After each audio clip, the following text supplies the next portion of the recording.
I knew something was wrong the second the key refused to turn. It was a freezing Monday morning in late January, the kind of cold that bites straight into your bones.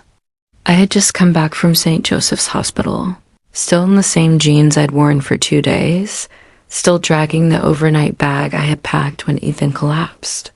The flowers his coworkers sent were wilted in the back seat, and my eyes burned from too much crying and not nearly enough sleep.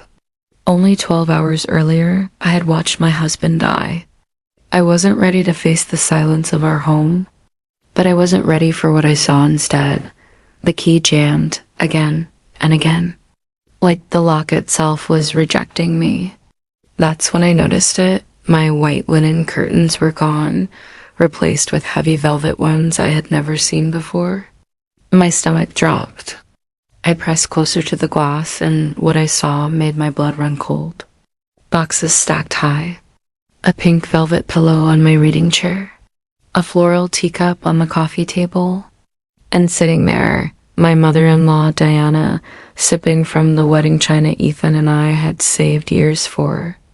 Across from her, Jocelyn, his sister, laughing like they had already moved in. Like I didn't exist. Like Ethan hadn't just died. I pounded the door, throat raw, hands shaking. Finally, Diana opened it, calm, collected, as if she had been rehearsing. "Rachel," she said coolly. "Didn't expect you so soon." My voice cracked. "Why can't I open my own door?" Her smile was sharp. "Because, dear, you don't live here anymore." The air punched out of me. I whispered, "I'm his wife. This is our home." But her eyes were ice. "No, my son paid for this house. Not you." And now it returns to his real family. And in that moment, standing on the porch of the life I had built, shut out by the people who claimed him, I realized something. They thought they had won. They thought they had erased me. But they had no idea what I was holding on to. And by the time I was finished, Diana would wish she had never touched a single thing in my house. The truth is, Ethan wasn't just my husband. He was my everything. For 8 years, he was my comfort, my partner, the one person I believed would always choose me. We weren't perfect, but who is?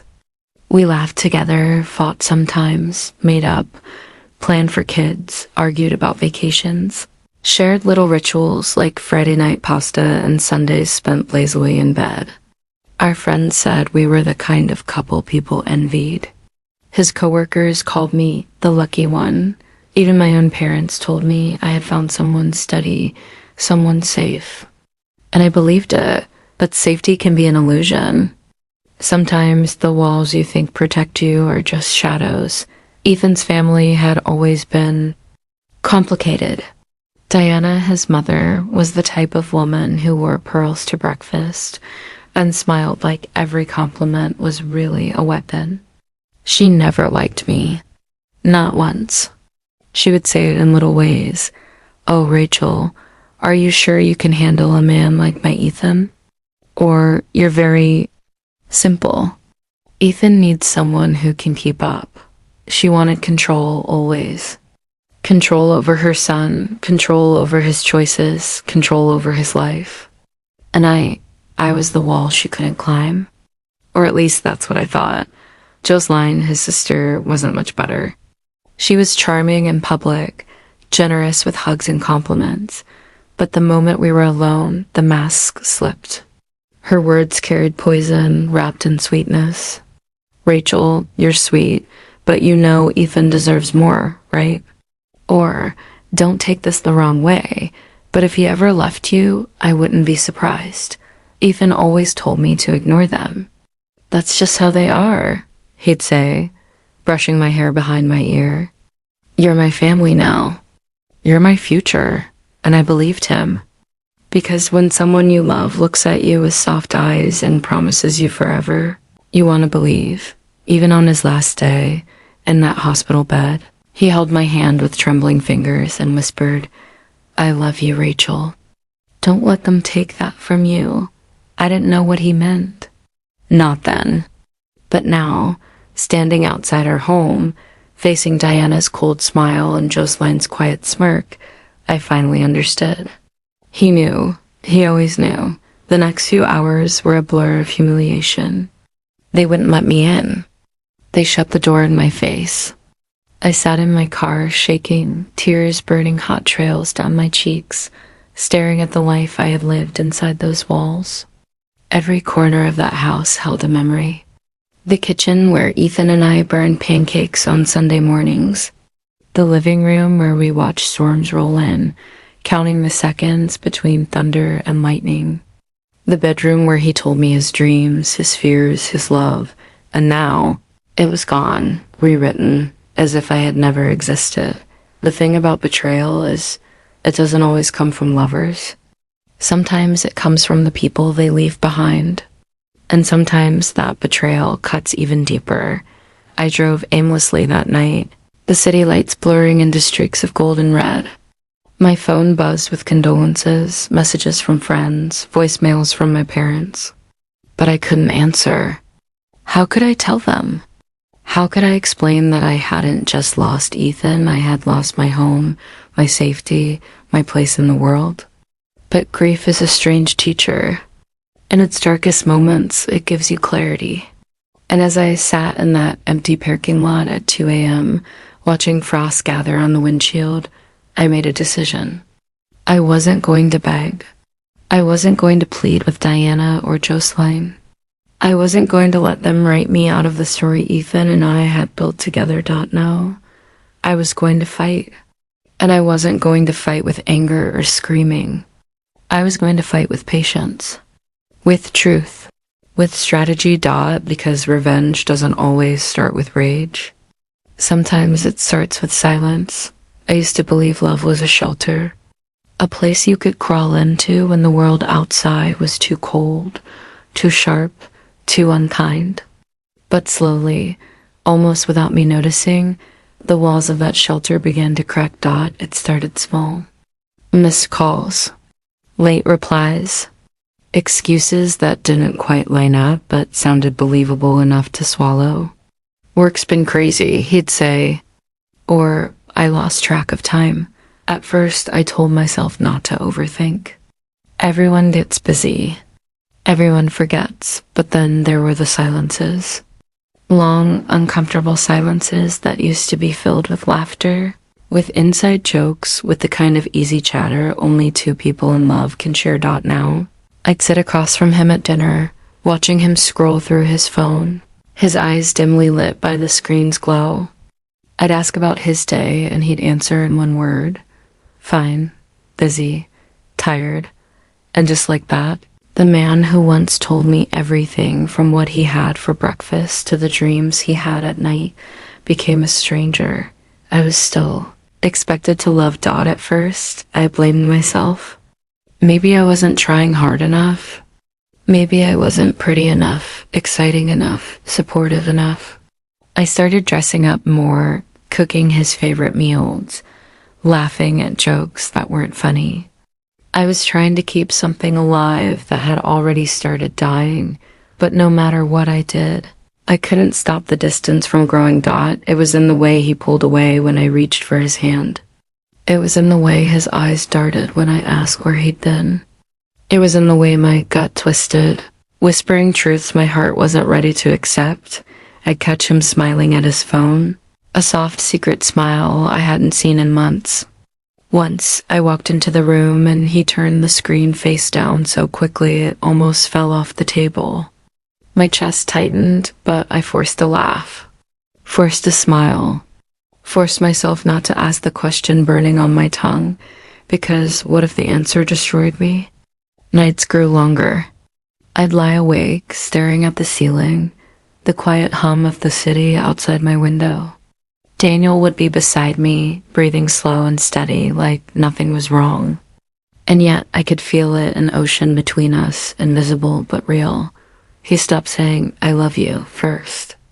Sometimes he didn't say it back at all. The little rituals that once stitched our days together unraveled. No more good morning texts. No more late night calls when he traveled for work. No more spontaneous flowers on the kitchen counter, just because Instead, there was distance. Cold, calculated distance, and me. I was left in the middle of it all, torn between denial and the truth, clawing its way out. I wanted to believe in us. I wanted to believe that 3 years of love couldn't just vanish overnight. But deep down, I knew something had shifted. Love had turned into duty. Touch had turned into avoidance. And trust had turned into suspicion. The more I tried to talk to him, the more he slipped away. If I asked what was wrong, he'd sigh, roll his eyes, say I was overthinking. If I pressed harder, he'd get angry. Accuse me of being dramatic, turn the blame around until I was the one apologizing for even asking, gaslighting. I didn't know the word then, but I know it now. He made me doubt myself, doubt my instincts, doubt the reality in front of me. And still, I clung to hope. Because that's what love does. It makes you blind. It makes you stay long after the door should have been closed. One night, I cooked his favorite dinner pasta, the way he liked it, with extra garlic bread on the side. I lit candles, poured wine, tried to recreate the magic of what we once had. He walked in late. Tie loosened, hair messy. He didn't notice the candles. Didn't notice me in the dress I'd bought just for him. He barely touched the food. And halfway through dinner, his phone buzzed. He didn't excuse himself. Didn't even pretend. Just got up, answered, and left the room, leaving me staring at an empty chair. My fork frozen halfway to my lips. That was the night something in me cracked. Not fully. Not completely. But enough. Enough to see that I was fighting alone, loving alone, bleeding alone. The conflict wasn't just between him and me anymore. It was inside me. Part of me still wanted to believe him, to hold on to the good memories, to the man I thought he was. But another part of me, the part growing louder by the day, knew the truth, that he wasn't mine anymore, that maybe he hadn't been for a long time, and so I stayed, smiling on the outside, breaking on the inside. Watching the man I loved drift further and further away, while I clung to the pieces, terrified of letting go.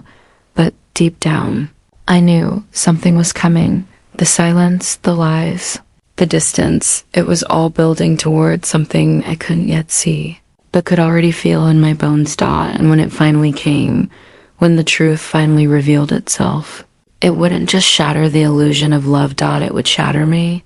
The night I finally saw him with her, my world stopped. He was supposed to be working late.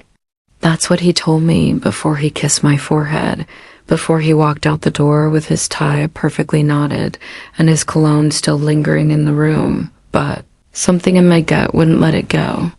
A whisper, a weight pressing down on me, a voice that said, "Follow him." So I did. I grabbed my coat, slipped into my car, and drove. I didn't even know where I was going, just followed the roads I thought he might take. And then I saw it. His car parked neatly outside a restaurant we used to love. The place he once took me on anniversaries, where we laughed over candlelight and promised forever. Only this time, forever wasn't with me. Through the glass windows, I saw him, sitting at a small corner table, smiling, laughing, his hand wrapped around hers, the same way he once held mine. My breath caught. My chest tightened.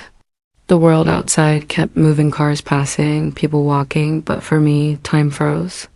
I stood there across the street, staring at the man I thought I knew, the life I thought we shared, crumbling in front of me. He looked happy. Not the tired, distracted man I'd been living with for months. No, this was a man alive, animated. His eyes lit up in a way I hadn't seen in so long. And the worst part? That joy wasn't for me. It was for her. Tears blurred my vision, hot and merciless. My hand shook, gripping the edge of my coat as if fabric could hold me together. But nothing could. Not in that moment, because that was the moment the illusion ended. Everything I had been denying, every suspicion I had buried, every excuse, I had forced myself to believe it all shattered under the harsh light of truth. Daniel was betraying me, not just in secret texts, not just in late nights at the office, but openly, boldly, as if I didn't exist. I wanted to storm in, to scream, to make a scene that no one would ever forget. But my feet wouldn't move. My voice wouldn't come. All I could do was watch, drowning in silence, while he betrayed not just me, but everything we had built. The 3 years of memories, the late night talks, the plans for the future, all of it ashes in a single glance across a crowded room. And yet, in that brokenness, something unexpected was born, not weakness, not despair, but resolve, a fire sparked in the hollow place where my love had lived. Because if this was who he truly was, if this was the man I had given my heart to, then he didn't deserve my tears. He didn't deserve my silence. He didn't deserve me. I walked away that night, my face streaked with tears, my heart cracked open. But I wasn't destroyed. Not yet, now. That night marked the breaking point, because sometimes when a person betrays you so completely, they don't just end the relationship. They awaken something you didn't know you had, the strength to fight back. And in that strength, revenge was born.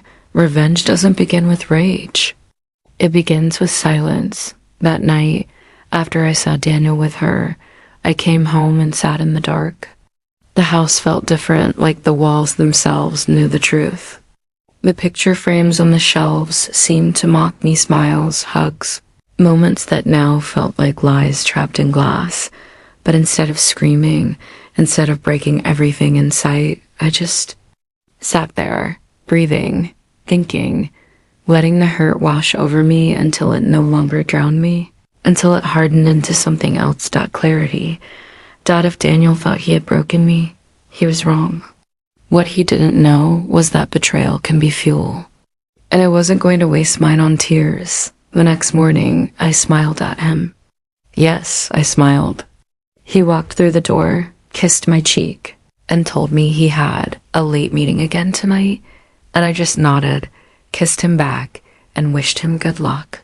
My heart burned, but on the outside, calm, because sometimes silence is sharper than any blade. I decided I wouldn't confront him yet. No, I wanted more than an argument. I wanted truth, proof, evidence so undeniable that even he, the master of lies, would have no escape. So I started collecting. Every time his phone buzzed, I paid attention. When he left it unlocked, I took screenshots, messages filled with words he once said to me, now given to her. You're my everything. I can't wait to hold you again. Each line a dagger, but each dagger became mine to keep. When he came home, smelling faintly of perfume I didn't wear, I leaned in closer, memorizing the scent. Later, I found the same perfume on a receipt tucked into his jacket pocket. Dinner for two. A bottle of wine, and that fragrance. Another piece of the puzzle. One night, while he showered, I checked his wallet. Another receipt. Another dinner. Same restaurant. Same lies. The more I found, the stronger I became. His betrayal no longer weakened me. It armed me. But revenge wasn't just about catching him. It was about making him feel what I felt: powerless, exposed, broken in front of everyone he had fooled. And so, I began planning. For weeks I played my role, smiling when he smiled, laughing when he laughed, pretending to believe his excuses. I let him think I was blind while I saw everything.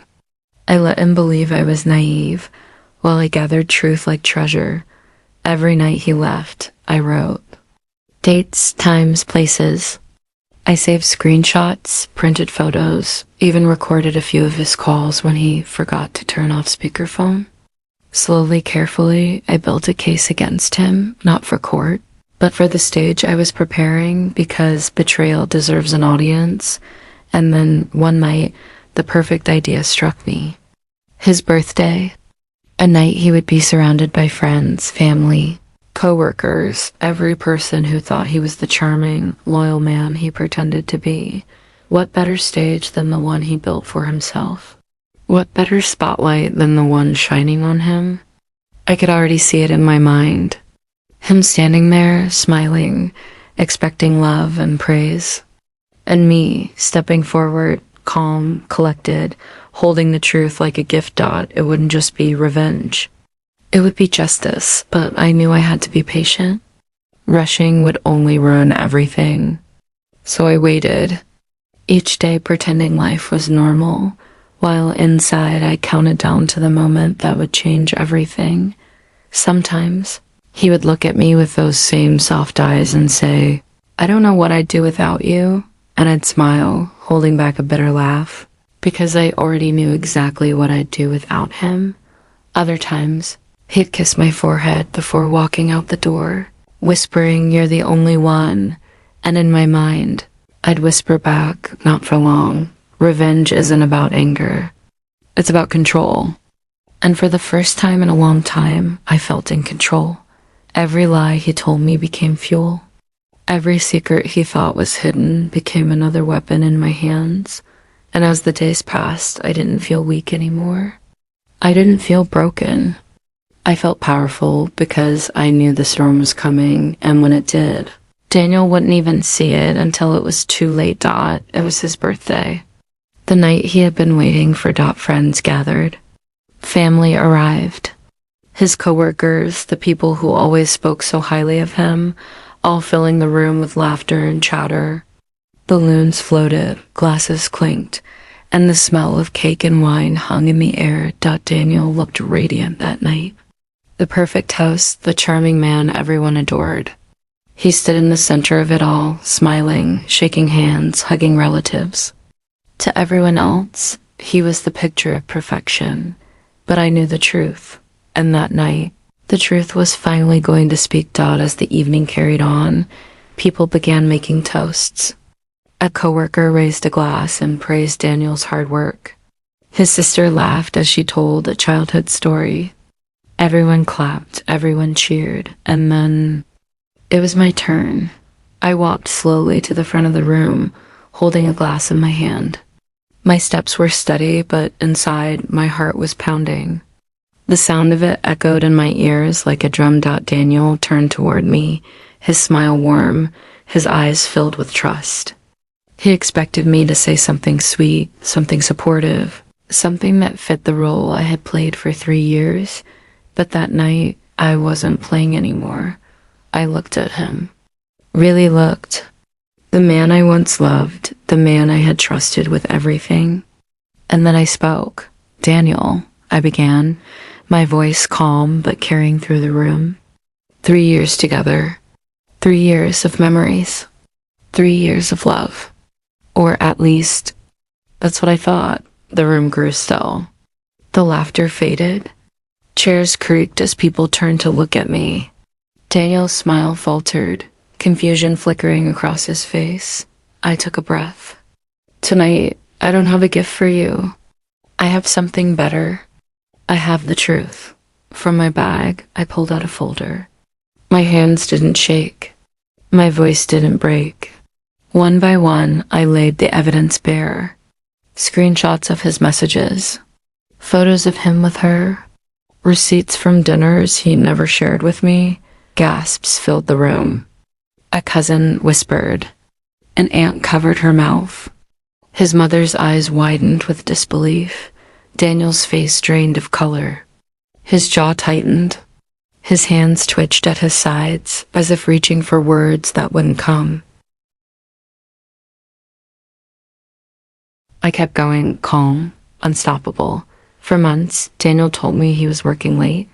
For months, he told me I was his everything. But here's the truth. He had someone else. Someone he laughed with. Someone he held.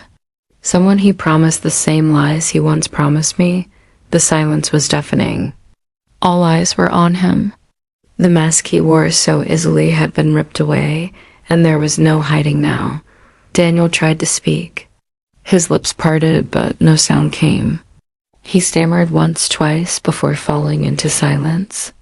For the first time, the man who lied so easily was speechless. I turned to the crowd. This is the man you've been celebrating. This is the man you think is loyal, trustworthy, honorable. But tonight you see him as he truly is. Gasps turned into murmurs. Friends exchanged looks. His coworkers stared in disbelief. His sister shook her head, unable to meet his eyes. And Daniel? He stood frozen, exposed, stripped of the perfect image he had built. I didn't scream. I didn't cry. I didn't beg for pity, because that night wasn't about me being broken. It was about him finally facing the truth he thought he could bury. The silence stretched on, heavy and suffocating. And then, slowly, I set my glass down. My revenge, I said softly but firmly, was never about hurting you the way you hurt me. It was about letting the truth speak louder than your lies. And tonight, it has. I turned, walked away, and left him standing in the wreckage of his own making.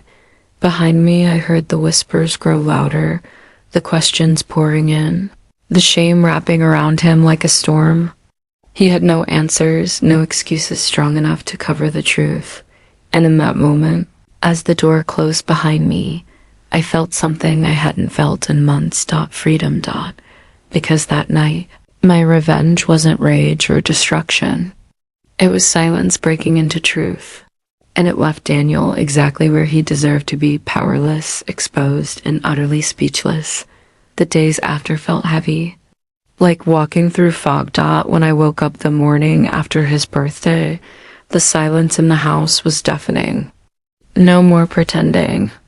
No more lies whispered in the dark. Just me alone, with the echo of everything that had fallen apart. Daniel tried to call. Over and over again. My phone lit up with his name, messages pouring in. Please, let me explain. You misunderstood. It didn't mean anything. Don't throw away what we had. But every word was empty. Because what do explanations mean when the truth has already been laid bare for the world to see? What do apologies mean when the betrayal was a choice made again and again? I didn't answer. I didn't need to. The night of his birthday had already given me all the closure I would ever need. For the first time in months, maybe years, I felt strangely free. The chains of suspicion, of doubt, of endless questions had been broken. He could no longer gaslight me into believing his lies. He could no longer smile into my eyes while his heart belonged elsewhere. I had taken back my power, and yet, freedom doesn't erase the pain. The first week was hard. Every corner of the house reminded me of him. The coffee mugs we used in the morning. The blanket we curled under during winter nights. The framed photo on the hallway wall of us at the beach. Both smiling like forever was guaranteed. I walked through those memories like walking through ruins. Beautiful once, but hollow now. But here's the thing about ruins. They remind you that even the strongest structures can fall. And when they do, you clear the rubble and you build again. So that's what I began to do. I started small. One day, I packed a box of his things, shirts, ties, that cologne I once loved but now couldn't stand. Another day, I deleted his number, his emails, his photos. Each action felt like pulling weeds from a garden, painful but necessary. Making room for something new to grow. The more I let go of him, the more I found myself again. I met friends for coffee, laughed at stories I hadn't heard before, felt the warmth of connection without lies lurking underneath. I went for walks alone, breathing in fresh air, letting the sky remind me that the world was bigger than the betrayal of one man. And slowly, I began to heal, but healing isn't a straight line. Some nights I cried. Some mornings I woke up reaching for someone who wasn't there. Some moments I hated him with a fire I couldn't put out. But then, in quieter moments, I realized something important. Daniel's betrayal wasn't the end of me. It was the end of us. And that's a very different thing. He broke the trust. He destroyed the love. But he didn't destroy me. If anything, he made me stronger, Dot, because when you survive betrayal, when you walk through the fire of lies and still stand tall, you realize you are tougher than you ever imagined. You realize your worth isn't tied to someone else's ability to honor you. It's tied to the way you rise when everything else crumbles. And I was rising. One day, I looked in the mirror and didn't see a broken woman anymore. I saw someone scarred, yes, but also resilient. Someone who had walked through heartbreak and found strength in the ashes. Someone who wasn't defined by the lies told to her, but by the truth she chose to live in. Daniel's calls eventually stopped. His messages faded. His excuses, his attempts to win me back, became quieter until they were gone altogether. And I didn't chase them. I didn't need them because my story wasn't about him anymore, Dot. It was about me, Dot, and for the first time in a long time, I felt like I was writing my own story again. A story not built on illusions, but on truth. A story not centered on betrayal, but on resilience. The road ahead wasn't easy, but it was mine. And that was enough. Betrayal is a wound that leaves invisible scars. When Daniel lied to my face, I thought the pain would consume me forever. But as the dust settled, I realized something deeper. The lie wasn't my burden to carry. It was his. Lies are fragile things.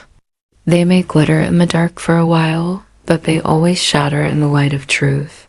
And truth, it doesn't need to scream. It doesn't need to fight. It simply exists, calm, steady, undeniable.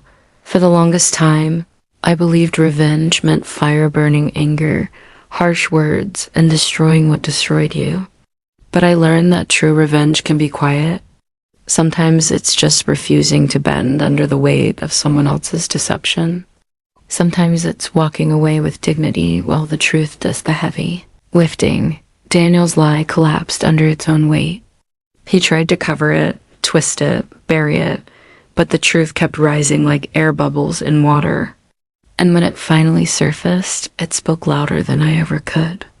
My silence, my refusal to fight in the mud with him, became my sharpest weapon. Dot. In the end, my revenge wasn't a scream. It was freedom. Freedom from his chains, his manipulation, his falsehoods. And as he stood there, speechless, stripped of his own lies, I finally felt the weight lift off my chest. The power of truth is unstoppable. It doesn't rush, it waits. And when it arrives, it heals the betrayed and humbles the betrayer. That's what I carry with me now.